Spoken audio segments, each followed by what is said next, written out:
as Bajang, and we are the Group 4, and our topic is all about the audio media. So when we say audio media, means pre-recorded magnetic tapes used in non-commercial playback of sounds on audio equipment, and also it is very good in supporting and motivational medium. When we say sound, it is a waves of air molecules. So sound is very important in our daily life because it helps us to communicate with others. By sound, we can understand the context of the words spoken, and sound can help people to protect themselves from danger, such as the horn of the train and other vehicles to warn people to give way or etc. Next is audio. So audio, it is used particularly for learners with reading and or other learning difficulty and those who are visually impaired. So we will going to compare hearing versus listening. Hearing. Hearing is one of the 5 senses of a person. It is the ability to perceive sound by detecting vibrations through organs such as our ears. According to Merriam-Webster, it is the process, function, or power of perceiving sound, especially the special sense by which noises and tones are received as stimuli. On the other hand, listening, also known as active learning, it is where after brain receives the nerve impulse, it interprets, then it sends feedback. It is the key to good communication, so therefore, it requires concentration so that it can lead to better academic performance. So the next topic is the techniques on how to develop listening skills. So that will going to report by the next reporter. Thank you. Good morning, classmates. My name is Arthur Nanyas Batukal. I am the next reporter. My report is the 6 techniques on how to develop listening skills. First, direct listenings. So, as a teacher, let us give first the student objective or question that will guide their listening before presenting the audio material to the class.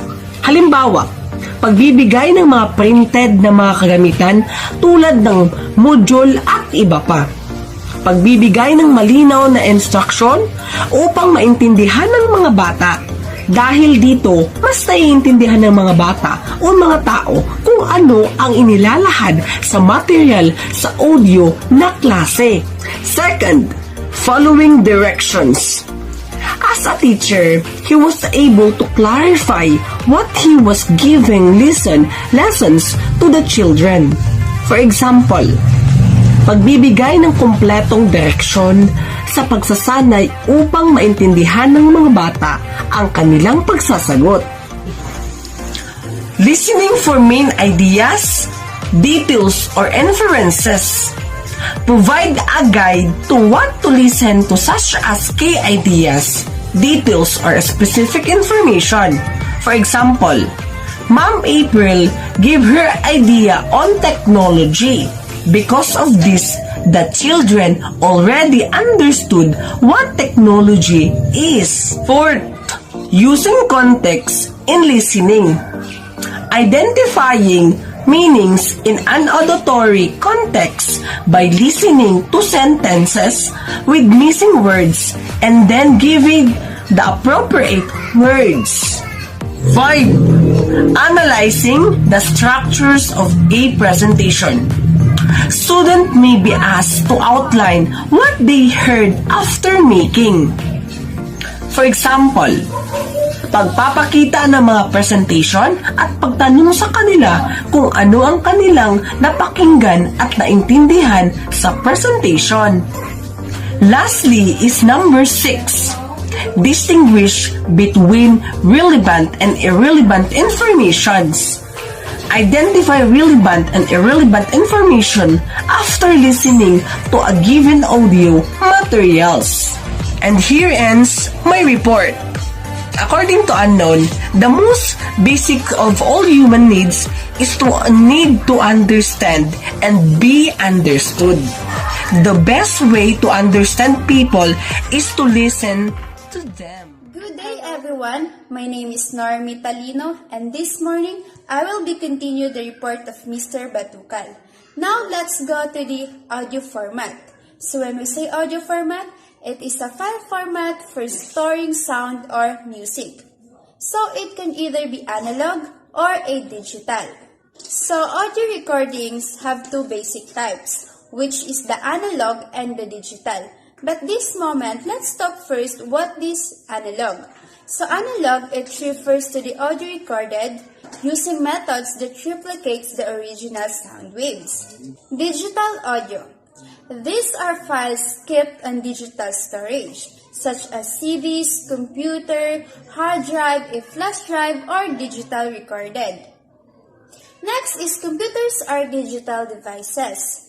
The method of computing referred to as a binary system, meaning they perform calculation using ones and zeros. These are saved in MP3 or WAV format.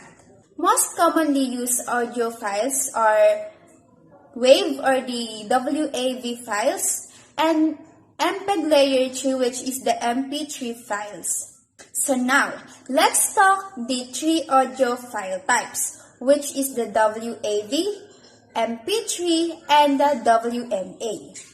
So WAV stands for Wave Format Audio Files. Standard audio file format used mainly in Windows PCs. So it is considered as a first generation format. So WAV provides a higher level of sound quality preferred by many recordings professionals. So take note that WAV is uncompressed audio format. So next is the MP3 or the MPEG layer 3. It is used for compressing audio file into a very small file.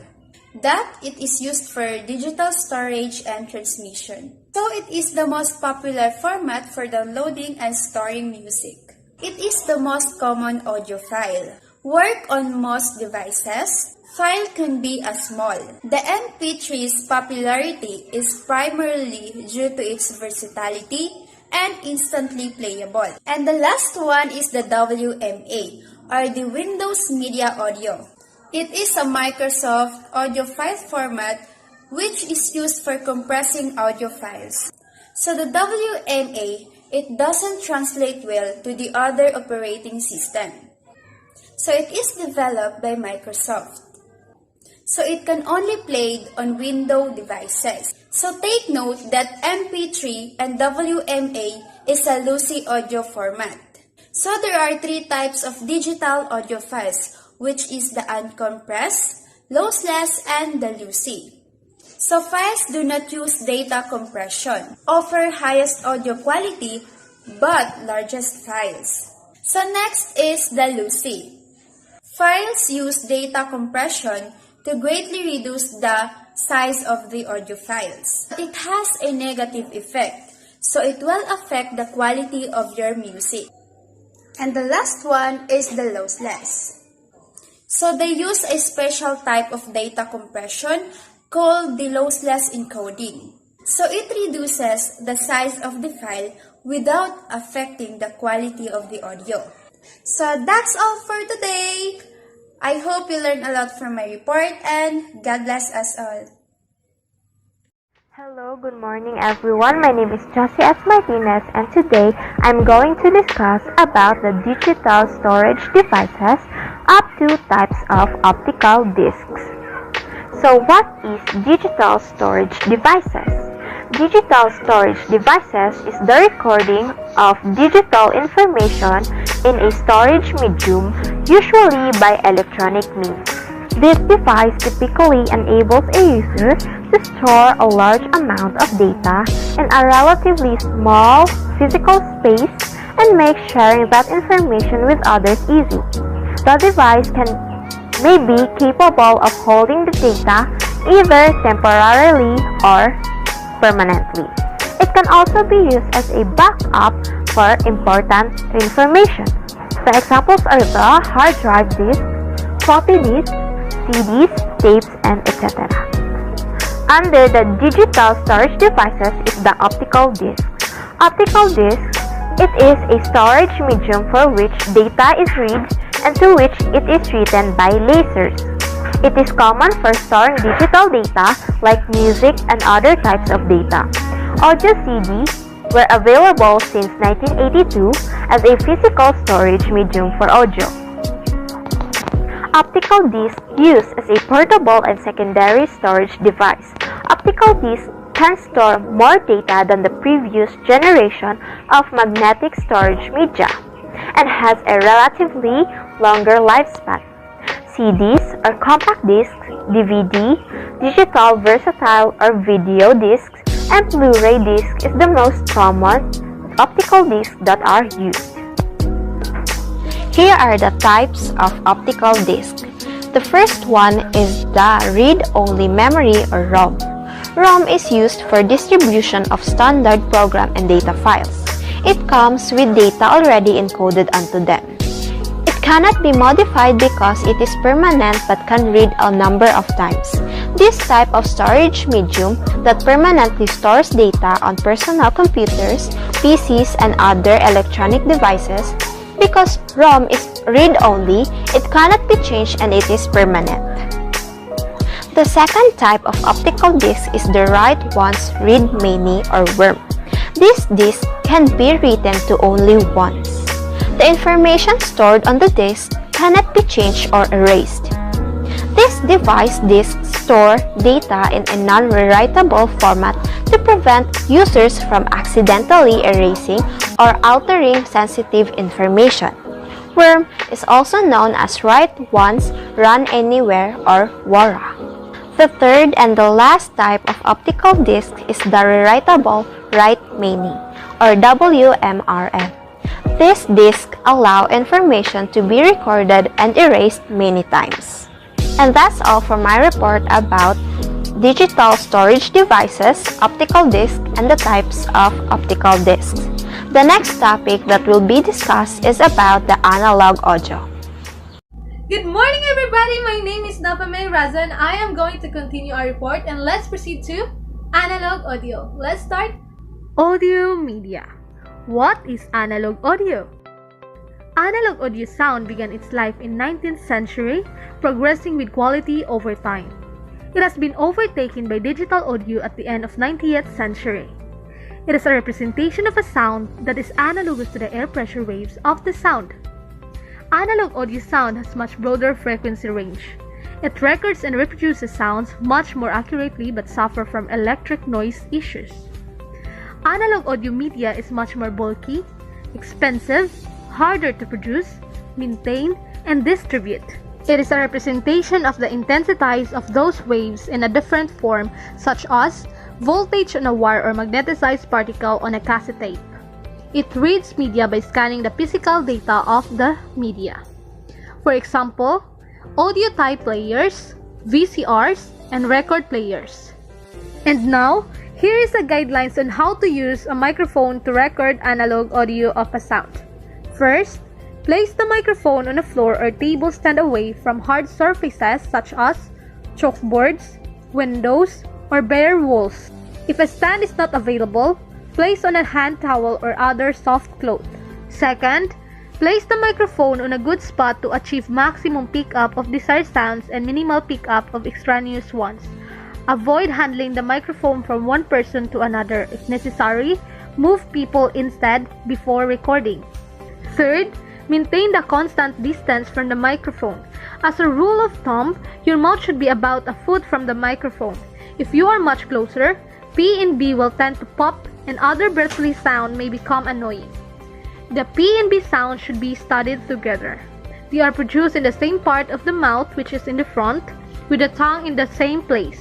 The only difference is that the P sound is voiceless sound and the B sound is voice sound. Lastly, number 4, speak over the top of the microphone, not directly into it. Please take note that an analog recording is considered unlimited. Therefore, it can move to a higher and higher resolution without losing its original quality. In the end, both analog and digital have their place and use in our world, and it all comes down to personal preferences.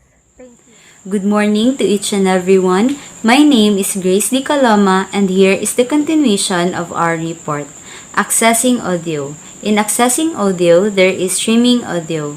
It is the method of delivering audio signal to your computer with the use of internet. As the data arrives, it is buffered for a few seconds and then playback begins.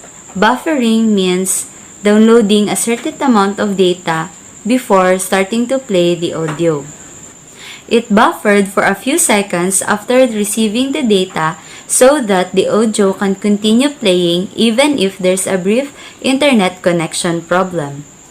If the ISP or internet service provider is fast enough to keep up with the playback, then buffering is unnecessary. Here are some of the most popular and well-known websites that allow audio streaming. Number 1, Spotify. Number 2, Pandora. Number 3, Last.fm. Number 4, Rhapsody. And number 5, GROUP-4. Those websites are known in enabling users to access remotely millions of songs through the use of various devices. The next one is podcast. It is the combination of the words iPod and broadcast. Pod, which is an Apple's iPod, the popular portable audio player, and cast from the word broadcast, which means to transmit for general or public use.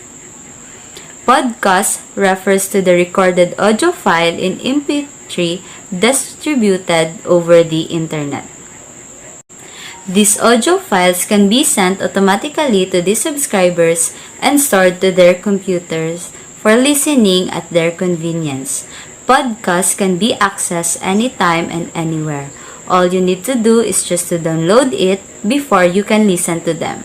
Podcast is another method of entertaining, educating, informing, and sharing thoughts to the public. And that's all for my report. Thank you and God bless. I am Princess Dawn S. Tumang and today I will be going to discuss the internet radio, digital players and also the creating audio.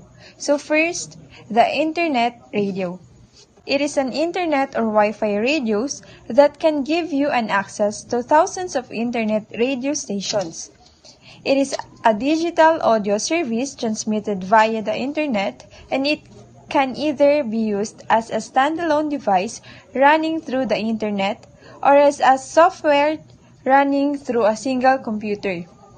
The most popular internet radio platforms and applications in the world includes the TuneIn Radio, iHeartRadio, and the SiriusXM. And here are some examples of internet radio stations here in the Philippines. Wish 107.5 FM, Mellow 94.7 FM, and Yes FM Manila 101.1.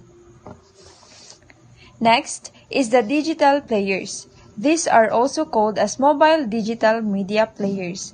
These are portable electronic gadgets used to store and play digital media such as audio or video files in various formats.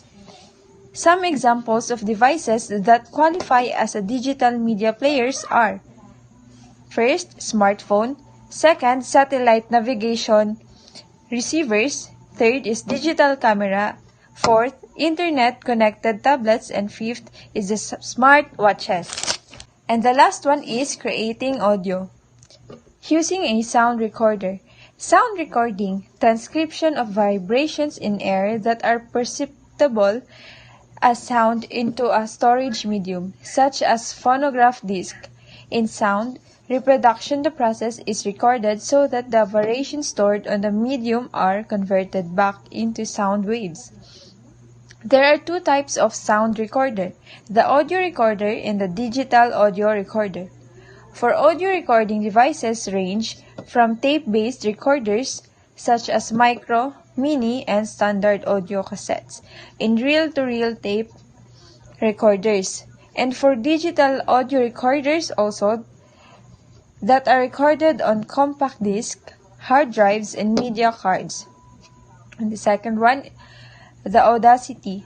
Audacity is free, easy to use, multi-track audio editor, and recorder for Windows, Mac OS, GNU or Linux, and other operating system. You can also use Audacity to record live audio through microphones or mixer, or digitize recording from the other media. And that's the end of my report. Hello everyone, I'm Alexandra Adja. So for today, my topic is all about application of audio in the classroom. Students can hear the voices of experts by listening to their ideas and opinions. By using audio tape or audio recordings, it can help the learner perform a task such as an experiment when written notes are available. Students also can generate their own recording, which can be part of their learning activity. Also, it can provide public lectures, learn new languages, and can be used as a motivation to start a class. So keep students active and engaged, promote growth mindset over fixed mindset, develop meaningful and respectful relationship with your students. Hi everyone, my name is Marisa Denzanhora and I am the last reporter for this topic, and I am going to discuss the guidelines in helping using audio. So number 1, make sure that you know where you want to start playing. So as a presenter, we should always know where to start and when to stop playing our video or our audio presentation. Number 2, check the volume level in advance. So as a presenter and to present a presentation, first we should practice our presentation and check first especially the level of the volume of our audio, because it is important for us to know if it is too loud or too low to hear by our audience. Third, check the environment and make sure all students can hear. So environment is very important because it is sometimes the factor of our good or bad presentation. So if we are going to record audio or video presentation, we should be in a quiet place, because sometimes noise can be a barrier for the students and for the teachers, presenters, and the audience. The fourth one, if possible, minimize external noise that are not part of the audio material. So in my own experience, I always put some background music in my video presentation, because sometimes I find my video presentation kind of bored. So I put and insert background music, but it is not that appropriate or not that recommended, because sometimes our inserted background music are much louder than our presentation. So minimize using external noise that are not part of the audio material. Fifth one, have an introduction of what the students would be hearing, and guide questions can be provided. So if we're going to present a video or audio presentation, first we can use or provide some questions for our students, and also we should explain to them and guide them by explaining what our video is all about. Next, a handout or worksheet can be used to supplement audio media. So we students can have our own handout or our own worksheet for us to follow the topic that are being discussed.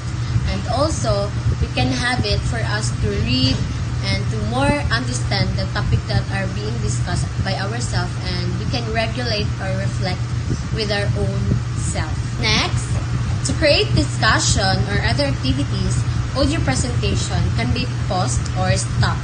So, we can have example is like the recitation. We can ask our audiences if they really understand the topic that are being discussed. So we will just pause it or stop the video or the audio presentation and ask our students and to have or create a discussion. So the last one, use follow-up activity after the audio lesson. So after presenting audio or video lesson, we can have a follow-up activity, like for example, giving questions or giving quizzes or assignments or seat works to our students to make sure that they really understand the lesson that we discussed. So that's all, everyone. Thank you for listening.